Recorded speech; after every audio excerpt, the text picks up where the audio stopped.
Birinci vergilər məsələsi. Yazırlar ki, bəs həmən o 5148 manat və yaxud da ki, təqribən 2600 avro Almaniyada olan minimum əmək haqqı brutto əmək haqqıdır, yəni vergilərsiz.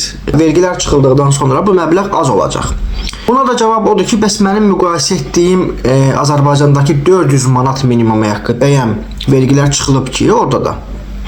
Yəni vergilər heç birində çıxılmayıb. Yəni vergiləri çıxsaq yenə də yuxarı aşağı eyni vəziyyət olacaq. Yaxşı, gəlin təqribən 30% civarında həmən o 5148 manatdan vergiləri çıxaq, müxtəlif növ vergiləri. Onda biz eyni vergiləri 400 manatdan da çıxmalıyıq axı.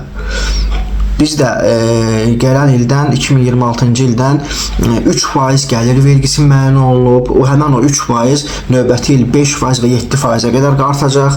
Eyni zamanda DSF ödənişləri var 10%. Eyni zamanda işsizlikdən sığorta, tibbi sığorta və s. sığortalar var ki, onları da toplasaq yuxarı aşağı 20-30% Azərbaycanda da vergilər zaten tutulur. Yəni ki, şərh yazanda biraz düşünüb şərh yazın. Biz uşaq deyilik, biz bilirik ki, həmən o məbləğ vergilər çıxılmayıb. Və vergilər çıxılmadığı üçün biz də Azərbaycanla müqayisə eləyəndə Azərbaycanın da əmək haqqından vergiləri çıxmırıq. Yəni vergiləri çıxsaq, onda hər ikisindən çıxmalıyıq və yenə də yuxarı aşağı eyni mənzərə olacaq. Yəni burada dəyişən bir ciddi bir şey olmayacaq.